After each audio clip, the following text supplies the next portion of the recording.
Details continue to trickle out about last week's FBI raid on Donald Trump's Florida home. In addition to countless documents seized by agents, the former president is now claiming the Bureau took away multiple passports from his residence as well. I'll give you the latest on this craziness in tonight's Hold the Line.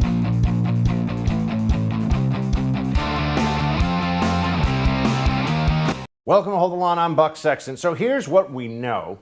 The FBI went in, dozens of agents, last week, and they went through for about 9 hours President Trump's home office, went through his residence, went through the archives, the storage areas of Mar-a-Lago, and they took a whole lot of documents. And then there were some leaks to the press, allegedly from the FBI, about how it was nuclear information. Really? Just going to believe that? We're going to take their word for it? The fake news media that lied about Russia collusion for years? I don't think so. But there's something else that we have to look at now very seriously, the possibility of a federal indictment coming down against President Trump, despite what seems like clear politicized targeting. That won't slow down Merrick Garland's DOJ if they think they can get away with this. So Trump also told us that the FBI took his passports. This is from Truth Social. In the raid by the FBI of Mar-a-Lago, they stole my 3 passports, 1 expired, along with everything else. This is an assault on a political opponent at a level never before seen in our country. Third world. Now, for a lot of people, this is raising eyebrows because you don't take someone's passport.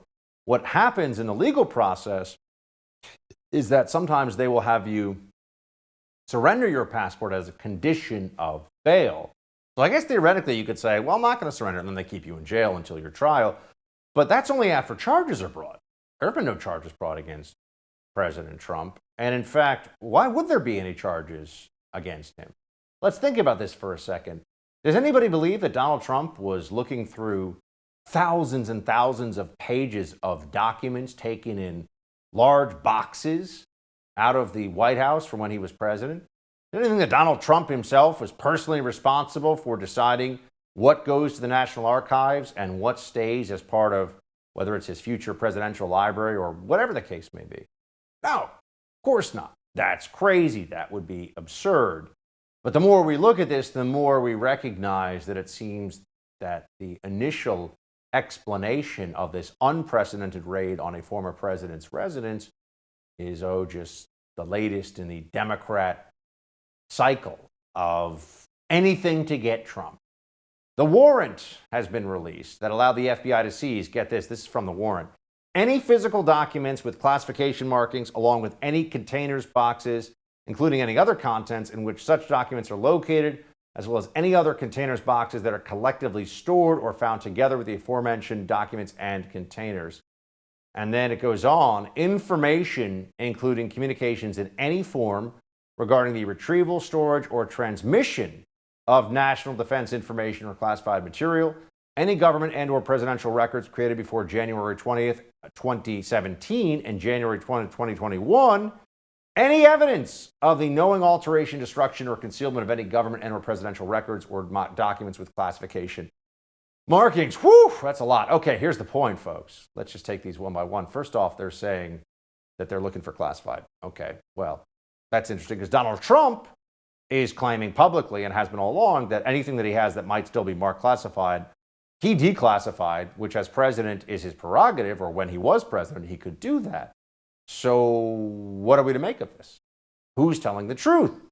A lib media that hates Trump more than anything on the planet? Doubtful. And then there's this, the government records that they asked for over a 4-year period, any government records or presidential records. So that's basically every document that the president has ever produced while he was in office. No, then attorney-client privilege documents exempted from this.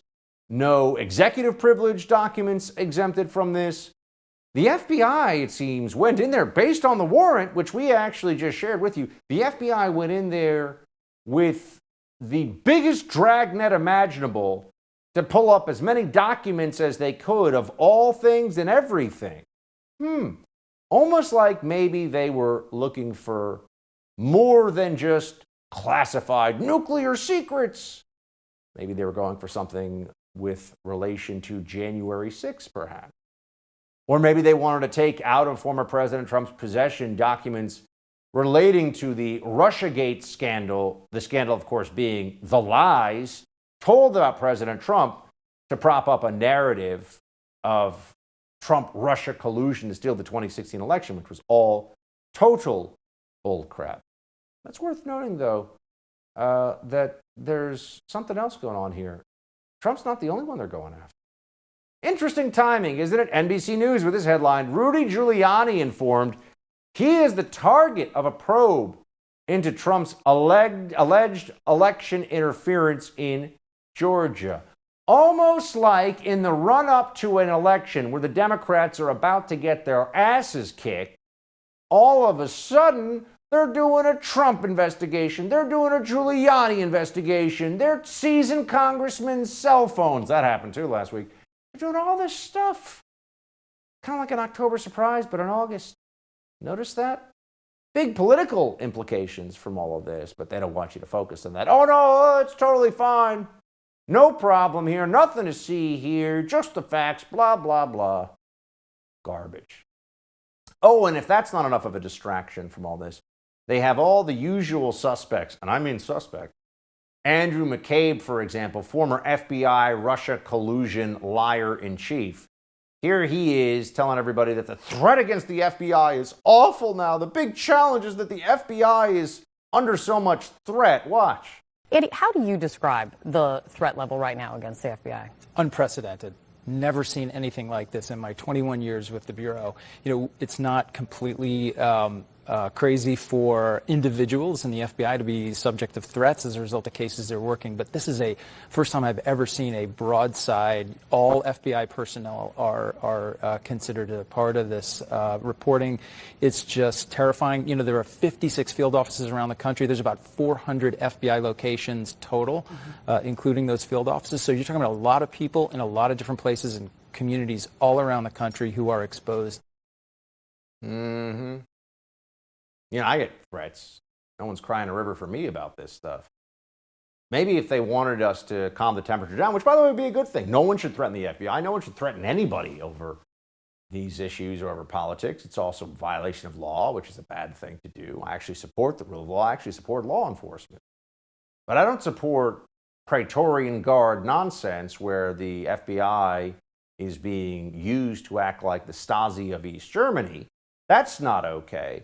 And if they want us to believe that that's not happening, it would be a whole lot better if they didn't have the Russia collusion liars rolled out for everybody now to say, oh yeah, don't worry, you can trust us. And for example, here is Peter Strzok. Remember him with the text messages with his lover, Lisa Page, the whole back and forth over, we need to make sure that there's an insurance policy in case Trump were to win, you know, all that stuff. Yeah, here's Peter Strzok telling everybody that the American public should really trust the FBI. Well, Joe, absolutely. The American public should trust what the FBI is doing. You know, what's funny is I think back the year and a half that I spent with the team looking at Hillary Clinton's use of a private email server, there was no concern. There was no outrage on behalf of any Republican as we used search warrants, as we went out and did a very invasive investigation to try and get to the bottom of what she did or didn't do. So it's not that the FBI is targeting any one side or the other. He's lying to you, by the way. They gave unprecedented gentle treatment to Hillary Clinton about clear violations of classified privilege. She wasn't the president, folks. She couldn't declassify a damn thing. They let her have counsel sit in on all of her meetings with them. They gave people immunity. I mean, it was a joke what they did with Hillary. And she was guilty, and they didn't care. But they're lying to you, which is why they have Strzok, who's a lying hack for the Democrats, come forward to make the case. We'll have more on this with conservative commentator and candidate for Florida State Representative Ford O'Connell when we come back. Right now, I want to tell you about a great deal from my friends at My Patriot Supply. Look, punishing food shortages could be on the way. In Europe, farmers are protesting high fertilizer and fuel costs, which means they're going to cut production, which means you could see some serious food shortages in your near future. You want to avoid that? Well, prepare. Go to preparewithbuck.com. You'll find a special offer where you'll save $150 on a 3-month supply of emergency food from My Patriot Supply. Each kit has enough food for 3 solid months per person, providing over 2,000 calories a day to keep your energy up. These kits last up to 25 years in storage. Go over to preparewithbuck.com today and save $150 on each 3-month kit you require. The kits ship free and they're amazing. Food shortages could really be coming, folks. Go to preparewithbuck.com now. Don't wait. Preparewithbuck.com. We'll have more Hold the Line in a moment.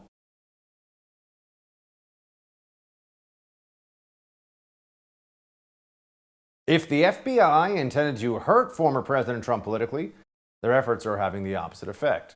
A new Politico Morning Consult poll found that 57% of primary voters would back Mr. Trump if he ran, and the primary were held now. A 4-point jump from the 53% who backed the ex-president in a mid-July poll.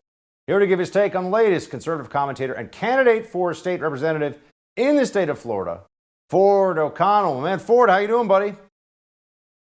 I'm doing great, my friend. So what's your take on this one? I mean, obviously, you're up on the political scene and you're a man involved in politics down in Florida. This raid happened in Florida. You know Trump. You know his whole world, the people around him.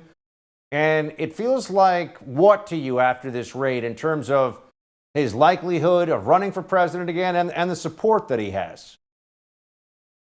Well, look, let's start with the raid. Look, this was an unprecedented abuse of power by the Biden administration. They are weaponizing government agencies against the former president, which has never happened in the history of our republic, and also likely the future 2024 nominee. Remember, this is the third time the FBI and the DOJ have interfered and meddled in our elections in recent years. In 2016, you got Russiagate. In 2020, you got Hunter Biden's laptop. Now you have this. I think this only galvanizes Republican support behind Donald Trump. And frankly, I think it's very likely he's going to be the 2024 nominee.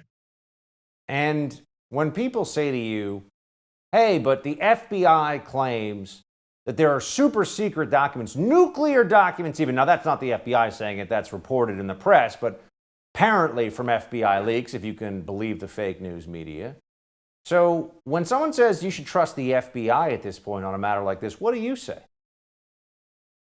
Look, the FBI has destroyed itself over the last several years by putting its finger on the scale and playing politics. In a lot of ways, it needs to be defunded in the sense that it needs to be restructured. And you know, as being an FBI guy, that it needs to be restructured so that you have the equal application of law regardless of party. We need to restore faith in the FBI, and the higher-ups in Washington, D.C. are destroying that faith. And unfortunately, if we can't have faith in federal law enforcement, this is a case, once again, of the Biden administration destroying the rule of law in this country. I was a CIA guy for it, but FBI, CIA, 3-letter agencies, all of our credibility in those places has been trashed in recent years. So, you know, it's tomato at this point. But here's Pelosi, speaking of the FBI, on the raid. Watch this one. I think what is important now is to know the seriousness of what these documents were about, alleged to be about. We don't know. Well, hopefully we'll see more, but we don't want to see too much more because that might endanger our security. So when we talk about this, there are laws against the improper handling of this material. There are laws against that, and and we have to recognize that. This information, as it is coming across, and we'll know more later, is highly classified, well above top secret. It is again higher than top secret. It's top secret SCI. It is. It's about our national security. I mean, isn't it amazing watching Nancy Pelosi here talk about the laws around classified? It's like watching a grizzly bear try to ride a unicycle without a seat. You know what I mean?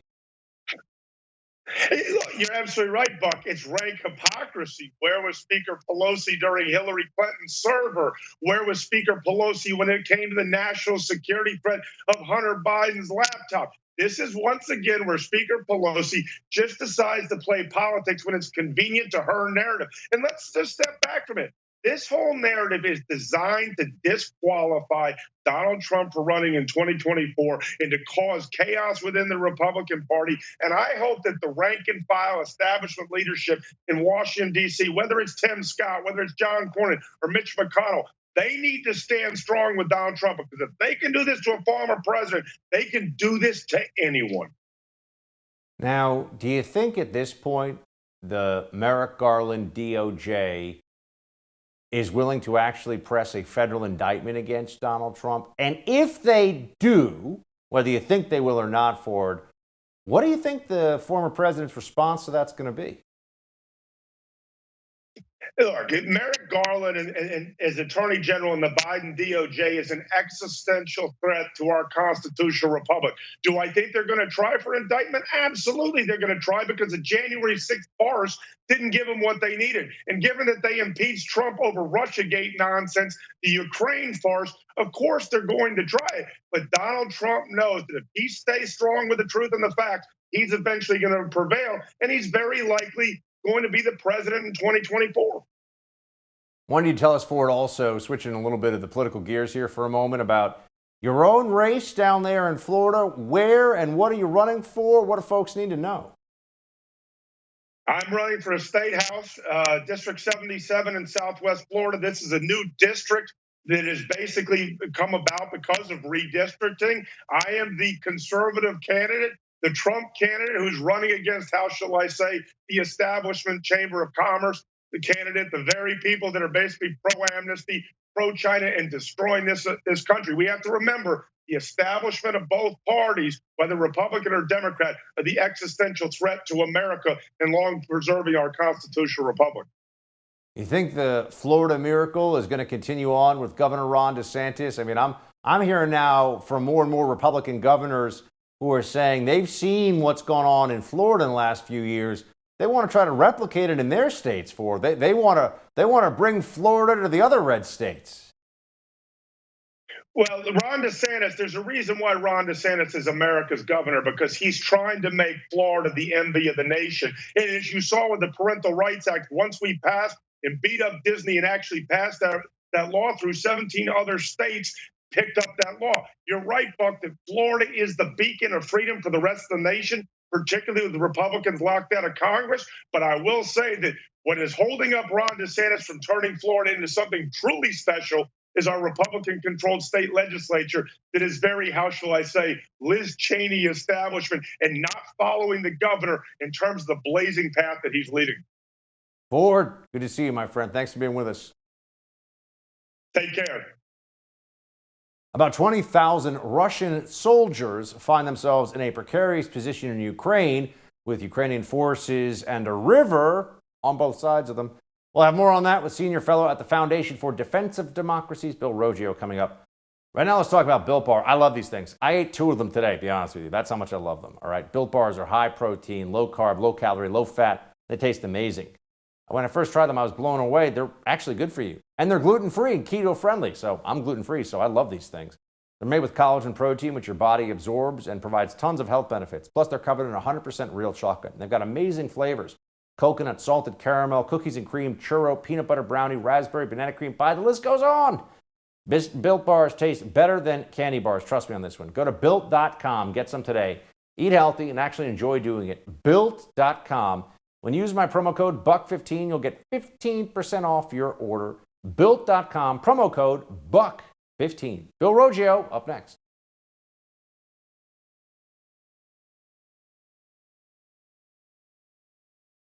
Approximately 20,000 Russian troops in the southern city of Kherson are currently in a dangerous situation, caught between an advancing Ukrainian army and a river that they have very few ways of crossing. Daily Mail reports Ukraine has already blown up all 3 bridges under Russian control connecting the 2 banks, meaning its soldiers on the west side have no easy way of resupplying, reinforcing, or retreating as Kyiv's men continue their advance. So could this end up being something of Putin's Waterloo, or is it much ado about nothing? Joining me now to discuss, senior fellow at the Foundation for Defense of Democracies, Bill Roggio. Bill, make sense of it all, sir. What's going on here? Hello, Buck. Yeah, it's certainly worth watching here. The the Ukrainians have employed the U.S. rocket systems to good effect in the south, and they've damaged the Russian supply lines. It's difficult for them to resupply without these bridges, but not impossible. The official that made the statement that the Russians were surrounded, that the Russians were in retreat. I think this is a bit of bombast from the governor of the southern province, where for the Ukrainians, and even the Ukrainian Defense Ministry said it saw no evidence that the Russians were withdrawing, and was in the Ukrainian Defense Ministry has been very, very optimistic in its assessments. And when I see them dialing it back like this, I'm wondering if it is quite as bad as that Daily Mail I believe it was a Daily Mail or Daily Mirror article made it out to be. I have a feeling the truth is somewhere in the middle. The Ukrainians have hurt the Russians in the south, but they've been advancing at a very, very slow pace in this theater, and the Russians still have an advantage in artillery and aircraft and other firepower. So I think it's going to be, I suspect it's the Russians won't be pushed back to the river quite so easily by the Ukrainians. Daily Mail is reporting, as we just were discussing, that Russia has, quote, abandoned 20,000 troops near Kherson in the face of this counterattack. You're saying it seems, Bill, that it's not so clear cut as that, right? So here's a Ukrainian combat medic giving updates on how the help from the U.S. and other countries have helped them slow down Russians. Watch this one. Over the last week, the Russians have intensified the shelling, he said, but he added, because of the supply of high-precision weapons from Western allies, the Russians have not advanced at all. So is there something different right now in terms of the on-the-ground realities as a result of U.S. and NATO support to Ukraine? Are they able to take the fight more to the Russians than they previously had been able to? I think the more advanced weapon systems have helped the Ukrainians slow down the Russians in the Donbass. And it all depends on what theater we're talking about here. In the Donbass region, the Russians are still crawling forward, but taking territory. I'm seeing reports, from, when you see anecdotal reporting like from that medic, I've seen reporting from others on other fronts saying this is terrible, we're still outgunned. I'm seeing reports, so it varies from region to region, and even person to person from where they're providing support. But to your bigger question, I think the U.S. weapons and the Western weapons are helping the Ukrainians to slow things down. I don't think they're at the point now where they could take advantage of these weapon systems and go on the offensive. I think that's a bridge too far. You need a lot of armor to do this. You need a lot more artillery than the Russians have. You need trained personnel. One of the things that the Ukrainians have been depleting in defending the Donbass region. In the south, in Kherson, the Russians are starting to send reinforcements there. So that's going to make an advance in the south much more difficult. But it's going to make it more difficult for the Russians to advance in the Donbass because they don't have an unlimited supply. So it's never a zero-sum game when looking at this. You have to look at all of the theaters and see how the flow of the weapons, of the material, the men, how this is all being positioned by each side. The Russians have a numerical advantage. They have a significant numerical advantage in hardware, particularly artillery and aircraft. But the Ukrainians have more precise weapons right now, but they only have a limited supply of them. Also, switching gears, but still, of course, because we're talking to Bill Roggio on national security, we're at the one-year anniversary, Bill, as you know, of the Taliban straight up taking over in Kabul and becoming the government of Afghanistan, not even de facto. They are the government of Afghanistan. You tweeted this out on the Afghanistan withdrawal under the Biden regime. NATO countries were furious with the unilateral decision to leave, the lack of consultations with the decision-making process, and the chaotic process of withdrawal that left their citizens and Afghan partners trapped in Afghanistan. When people say to you, as the Biden administration right now, for example, is putting out a memo, and even some Democrats are shaking their head at it, essentially saying, look, we did a good job, we're out, no big deal. When you're faced with that, what's your response if you're assessing how this withdrawal went down? Yeah, the Biden administration refuses to take any responsibility for its actions in withdrawing from Afghanistan. This memo, I stopped reading Trump, the word Trump, after about counting it 15 times. Its entire reason for existence is to blame everything that happened in Afghanistan after President Biden made the decision to withdraw on President Trump. He was, no one was more critical of Trump's negotiations and then signing the deal with the Taliban. It was a terrible decision by President Trump. But President Biden was under no obligation to live up to this agreement. He could have discarded it. I understood the need to withdraw from Afghanistan, or the desire to withdraw from Afghanistan. But President Biden could have instituted a policy of leaving slowly to give the Afghans a fighting chance, and reorganize themselves. It's very involved in what would have to happen there. But instead, he just pulled the rug out from the Afghan government, gave them no opportunity to reorganize, to defend themselves, and essentially assured that there would be a Taliban victory, all while doing things like abandoning Bagram Air Base that could have been an evacuation. Or if we had stood up an alternate to the Taliban, if we could have stood up the Northern Alliance 2.0, there would have been ways to continue to fight the Taliban, to continue to fight Al-Qaeda, and to allow American citizens and the citizens of allied countries, as well as Afghans who partnered with us, to flee to these areas to get safe haven. Instead, he withdrew, and the collapse happened immediately. The administration is completely tone deaf on this, and it's not shocking to me that even Democratic congressmen are shaking their heads over this one. Bill, what is the situation in Afghanistan today, just so everyone understands? And if you were to give an overview of 1 year after the Biden withdrawal, what do things look like? It's an absolute nightmare for the Afghan people, first of all. They are living under the Taliban rule just as it was pre 9/11. The Taliban are enforcing its harsh version of Sharia law. Women can't go to work. They can't travel outside of the home alone. Girls can't go to school. Anyone who supported the Afghan government, military, police, government officials, they're being rounded up. They're being hounded, threatened. Many are being killed or beaten. And most importantly for us in the West here is Al-Qaeda has regrouped. They never left Afghanistan, but not only that, they've increased their presence. The U.S. killed Ayman al-Zawahiri, the head of Al-Qaeda, in Kabul. He was being sheltered by a top leader of the Afghan Taliban. He's one of their two deputy leaders, as well as their interior minister. So the Taliban are sheltering the top leadership of Al-Qaeda. President Biden said when he justified the withdrawal that Al-Qaeda was done. And less than 1 year later, Al-Qaeda's top leader, who's been in charge for 11 years since the death of bin Laden, pops up in Kabul and we kill him. And then it's being celebrated as a victory. Well, you can't have it both ways. This is extreme gaslighting by this administration. President Trump weighed in on Truth Social on the 1 year anniversary of the Taliban takeover. This was his take, Bill. The Afghanistan disaster of exactly 1 year ago was the most embarrassing, incompetent, and humiliating event in the history of the United States. Not the fact that we left. I was one that got our soldier count down to 2,000 in preparation for leaving. But the way we left, taking the military out first, 13 dead soldiers with many badly injured, leaving many Americans behind and giving the enemy over $85 billion worth of the best military equipment in the world. So sad. Indeed, Bill. Looks like the former president's on this one. Thanks so much, as always, for being with us, man. Good to see you. Thanks, Buck. Always a pleasure to join you. Despite a mountain of data showing vaccine mandates are ineffective at preventing the spread of COVID-19, New York City maintains its mandate on businesses and city employees.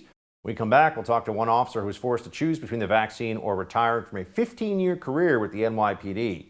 First, I want to talk to you about protecting your online data. A lot of companies promise your privacy is guaranteed, but we know that's not true.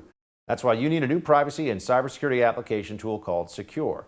It's spelled S-E-K-U-R. Secure is using proprietary encryption and offering secure instant messaging and email. With Secure, all of your communications based on servers and data centers hosted in Switzerland. Look, privacy is a big issue now, but Secure will never mine your data and never ask for your phone number. Secure is your solution to stop the constant theft of your digital identity. It costs only $5 for the messenger, only $10 for the messenger and email combination package. Go to secure.com and take back your privacy today. That's SEKUR.com and use promo code BUCK for 25% off. We'll be right back with more. Hold the line.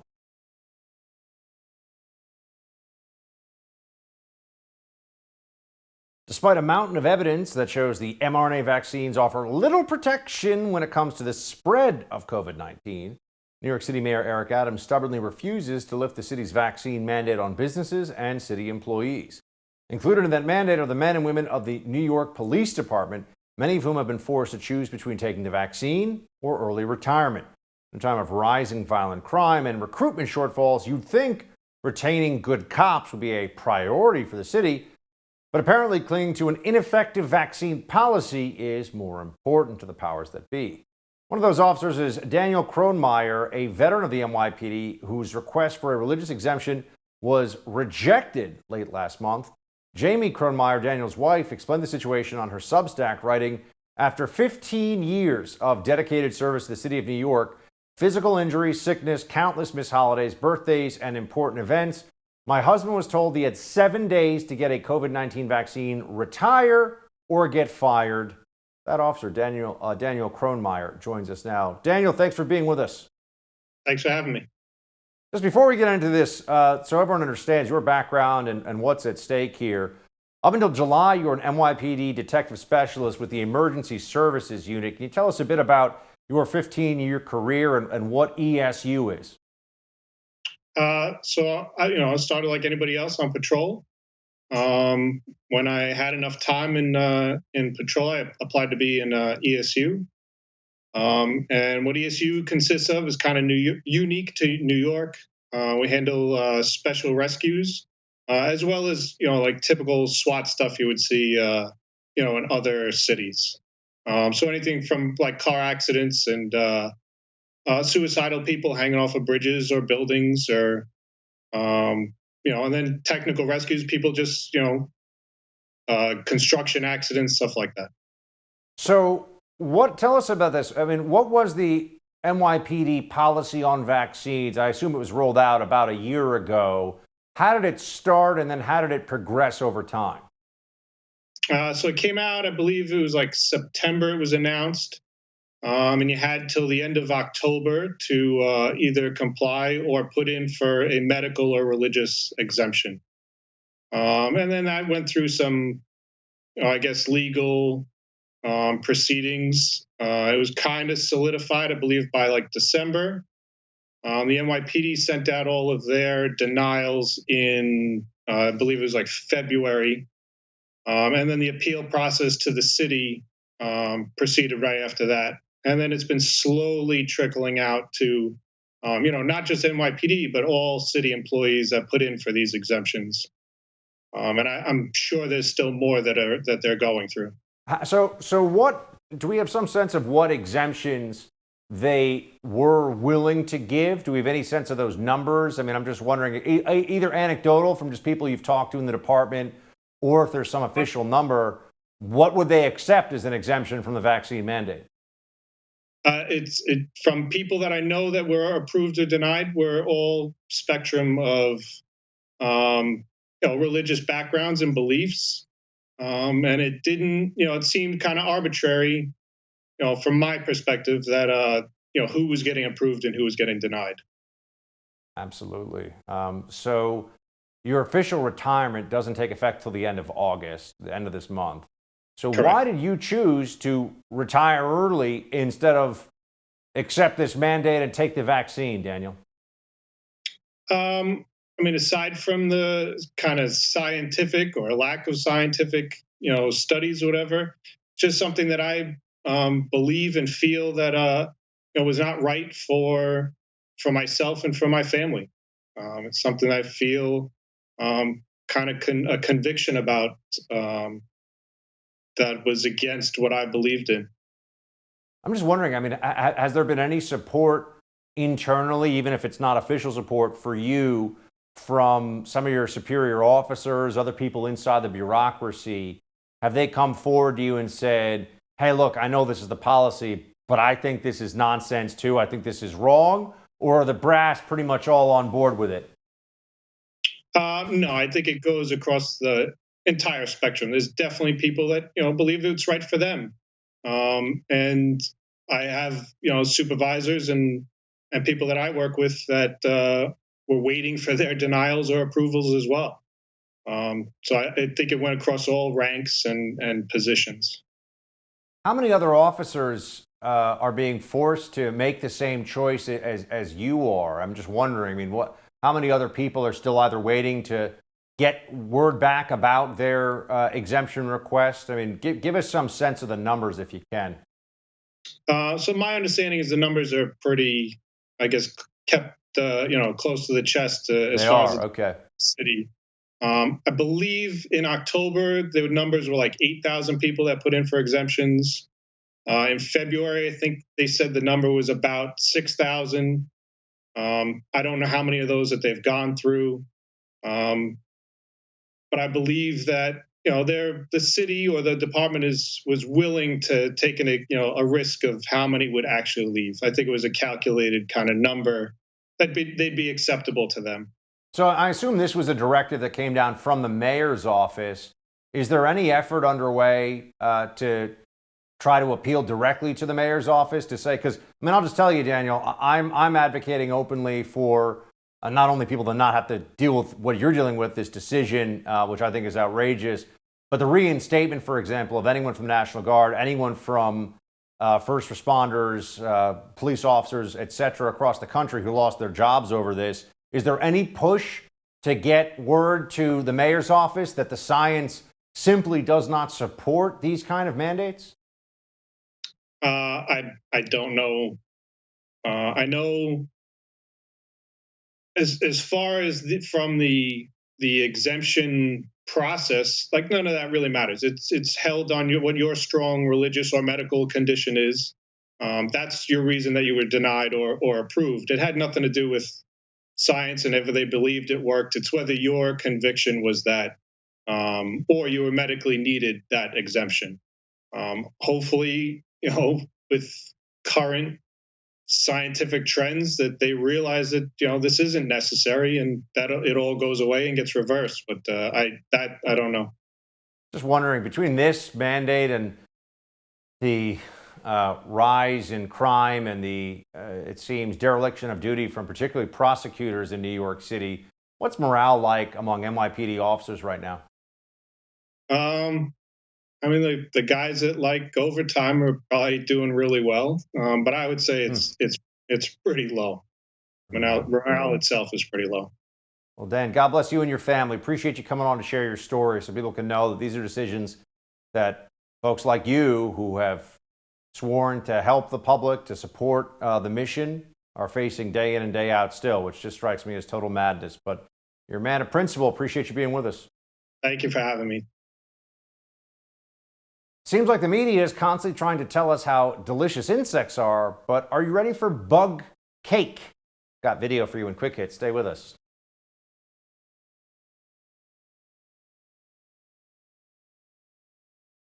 The media continues its obsession with getting us to eat bugs.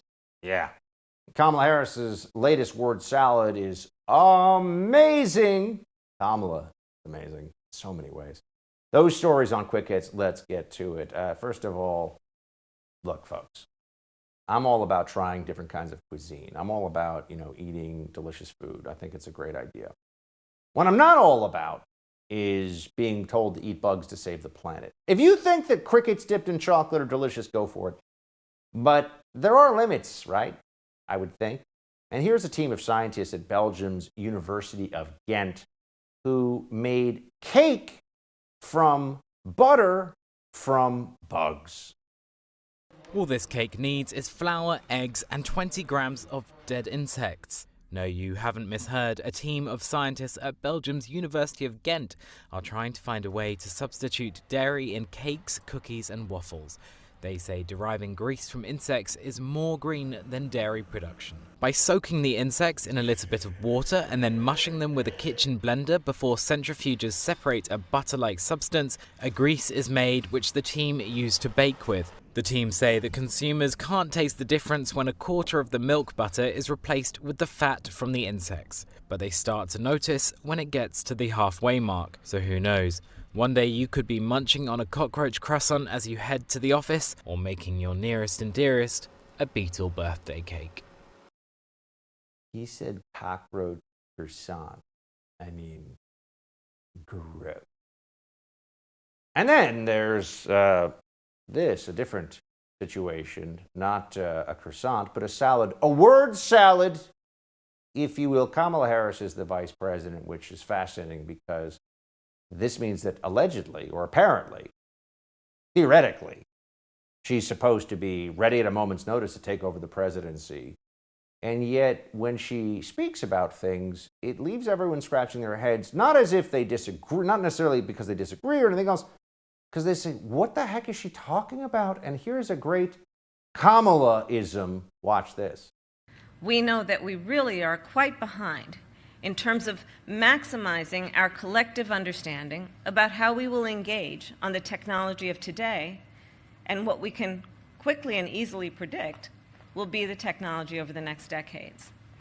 So to maintain our position as the United States of America on this issue, it is critical that we work together to understand where we are, to recognize and have the courage to speak truth about what is obsolete, and then to partner to ensure that we are speaking the same language with the same motivation, inspired by the opportunity of it all, but then doing the work of updating how we have been talking and thinking about our exploration in space.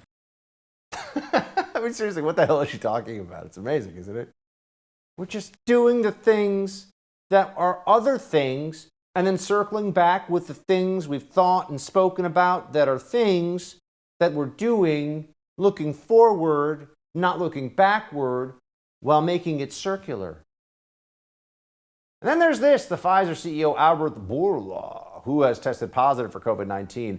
I would like to let you know, this is CEO of Pfizer, that I have tested positive for COVID.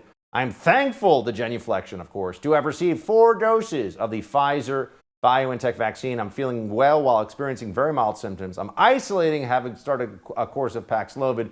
I saw a comment today that this is like the CEO of Trojan Condoms telling everybody, I am so thankful that while my wife is pregnant and I used 4 condoms, it would have been worse had I not used the 4 condoms while my wife is pregnant.